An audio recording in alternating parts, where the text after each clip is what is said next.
paired and are now back together for this project. How did it feel to reunite and work together again? Nakakarinig ako ng mga kilig-kilig from around the cast. So how did it feel to work together again?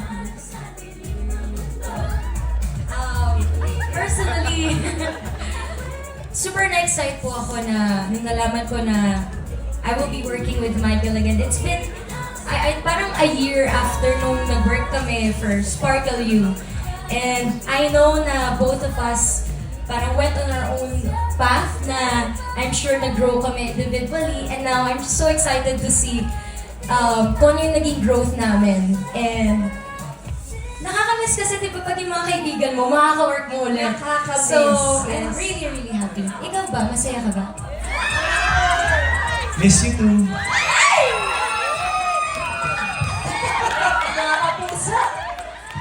It's been a while, you know. I mean, it was, I think almost 2 years na hindi tayo nagka-work talaga. And, I mean, we had a good run sa Sparkle You, and I appreciate the network for entrusting us with a very special show. I mean, Born to Shine, as you guys can see from sa AVP, it's a very, very well-produced show about a story about dreaming. And the story revolves around the perspective of Zeph's character, si Jenny, and dito makikita nyo yung story na pangarap niya. And natutuwa ako because this is a reunion project for us. And I can really see that from Zeph. I mean, she was one of the first people I met here sa Philippines, and unang na-notice ko sa kanya, hinahabol niya ang pangarap niya. So the show, feeling ko it's meant for you kasi you're born to shine, Zeph. And I'm just happy to be here to support her on a special project. And you guys can see, she really gave it her all. So please, supportahan niyo ang reunion project namin. Grabe, Michael. That was such a heartfelt answer. And as they say, absence makes the heart grow fonder. So our next question is for Vina, Manilyn, Tina, Smokey, Roselle, and Tessie. Yes po. Ang question po is, you've inspired so many people to dream way bigger when you were just starting in the industry. So what was your biggest no way this could happen dream na parang hindi totoo, hindi kaya? Ano po yung dream na yan para sa inyo? Kayo po na! Nag-try na naman siya. Ikaw muna, tita. Ako na muna, mukhang para sa matanda yan. Tanong na eh. Honestly, yeah. Since I live part of the time in the UK, let me just self-indulge. No, yes, this is a dream because I'm the oldest here, as you can see. No, ako na pinakamatanda. It doesn't show It po. doesn't show. Pero every time I see all of them, I feel young again. Yeah. And I feel their passion, their desire. No? It's a very competitive world now. Much more competitive now. Kasi doon, sila Nova Villa ng kompetensya ko or something. Iba na ngayon. Kailangan sing and dance kayo, no? Biggest dream? Every time, I think, I just give it my best shot. And I know there's a very high ladder. And I go up one step at a time until I reach the top. And yun ang aking naging inspiration. And I'd like to pass it on to everyone here. We are all born to shine! Yes, of course! Thank you so much, Tita Tessie. Next po. Okay. Siguro my no way this could happen. Maybe I have so many. For so many years in the industry, I feel so blessed to do movies, albums, teleseries, theme songs, concerts abroad and here. Sabi ko, ano pa ba mga kulang ko? Parang, ano pa bang pwede kong gawin sa industry? Sabi ko, kulang ko is teatro. So, para sa akin, parang wow, no way this could happen na magta-teatro ako. So for me, from Broadway Centrum, Broadway Centrum Philippines, to Broadway in New York. For Here Lies Love, for me, that's like no way this could ever happen. So for me, I guess the biggest is the longevity, because until now, I'm still here in the business, and I'm grateful and thankful that I'm still, they still believed in me, and I'm always given a good and quality projects, just like Born to Shine. Thank you. Thank I'm you so grateful and much thankful. for Yes, kay maayo man ka inday. Salamat. You are good, sabi ko. God is good. God is Yeah, good. na. Good. Yeah, sa akin, yun, katulad ng sinabi nila Tita Tessie at ni Vina, sa akin naman, bawat achievement talagang ninanamnam ko. Kasi, yun nga imposible kasi para sa akin nung bata ako, lalo na nung nasa Cebu pa lang ako na mangyari sa akin. To name a few, of course, yung unang pagpasok ko sa Annalisa, which aired here sa GMA Network, no? I played Dodit. Although, sa Cebu kasi nanonood lang ako kay Miss Julie Vega. Tapos umiyak ako pag umiyak siya. So sabi ng mga magulang ko, "Hoy, ano ka ba? Artista ka ba?" So sabi ko, isang araw makikita niyo ako dyan. Tapos and then it happened. So talagang, no way, nangyari siya talaga. And then siguro yung isa is yung very first major concert ko sa Araneta Coliseum. Na nanonood ka lang din ng shows before and then ikaw na yung pinananakot. Marami sa marami, no? Kasi ilang years na rin naman talaga tayo. Pero yun lang siguro, yung mga yun and more. No way this could happen to me is also yung meron kang Manilinians na from noon hanggang ngayon nandyan pa rin. At hindi nagbabago ang pagmamahal sa'yo. Yun.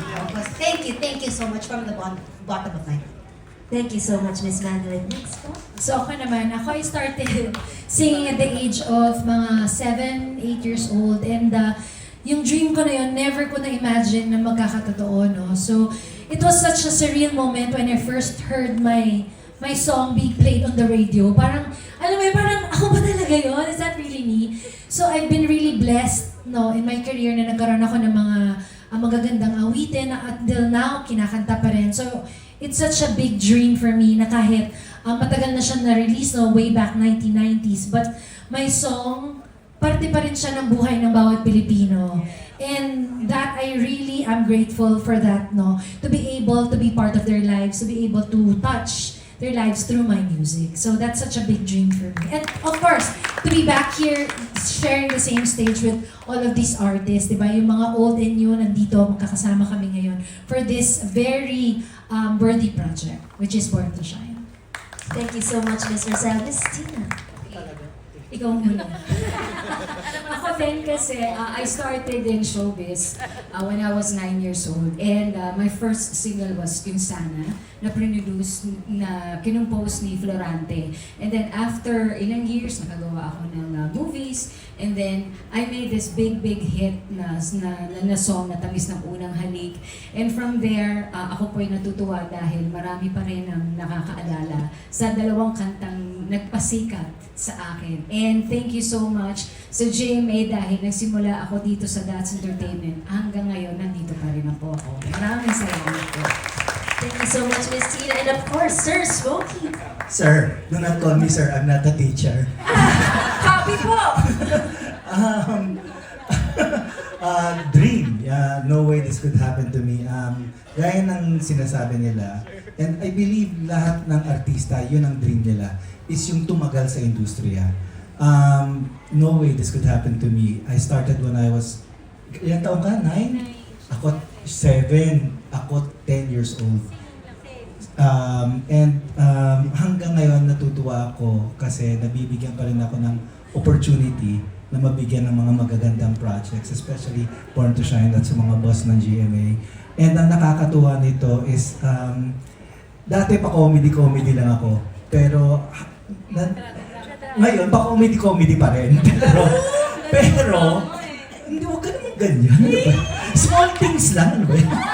Small things lang yan. At saka, yun, I mean, nakakatuwa na ang daming generations ng mga artista ang nakakasama ko. At hanggang ngayon, ito naman yung mga bagong artista na sigurado akong sisikat. At sigurado akong malayo ang mararating nila. Thank you very much po. Thank you so much Thank you very much sa mga Smokians ko na nandito na. Lahat sila. Lahat ng mga nakaupo dito sa front row. Mga Smokians. Thank you so much. Pero we Thank you. have another question po for our veterans. Yes? How does it feel to bring that sense of nostalgia to a new generation through Born to Shine? So, Miss Tessie Tomas. Hindi ko siya na-naintindihan yung question. Really, pakitagalog. How, ano po yung pakiramdam na nakakapagdala po kayo ng feeling of nostalgia sa aming bagong henerasyon po? Hindi maganda kasi parang Ay! handa mo na doon. Yun! Ano ang nostalgia? Alam mo, actually, handa naman ako kahit malalaki yung pata ko. Pwede na ako mag-costume ng ganyan. Tama Ang po! regret ko dito, iniintay ko, akala ko may production number ako. Opo! Nag-voice lessons ako over the weekend. Kasi nakakakanta din ako. Born to... Hindi, itatabi ko muna kasi Yes po. I think magkakaroon tayo. Anticipation po. Nag-TikTok na kami ni Vina Morales. Yes, Ano? okay. Noted. Umpisa pa lang. Really, nostalgia, ewan ko kung ano, pero nagulat ako kasi itong nakita ko, parang makikita mo na rin sa Araneta Coliseum, parang mini show, and yet, concert na to, no? Parang nung panahon namin nung una, hindi naman ganito karamiya. At saka parang magastos ito. Kasi yung mga, yung mga brilyanting suot-suot, hindi ba?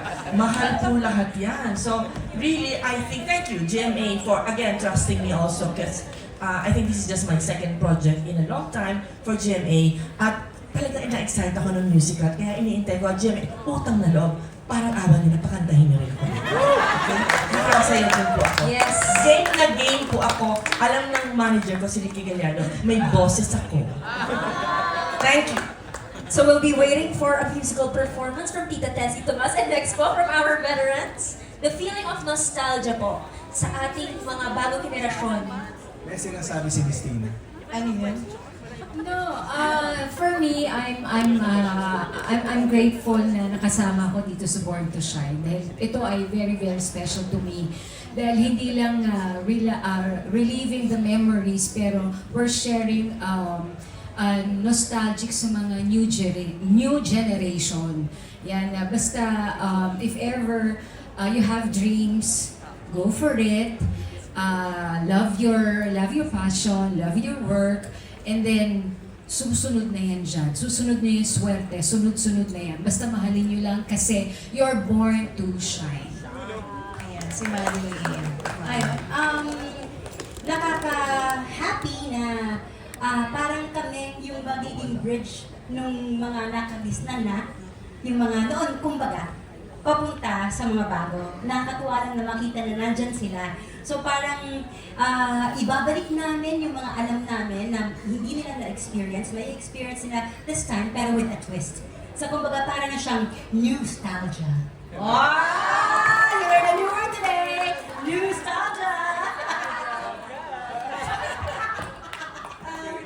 Oo nga.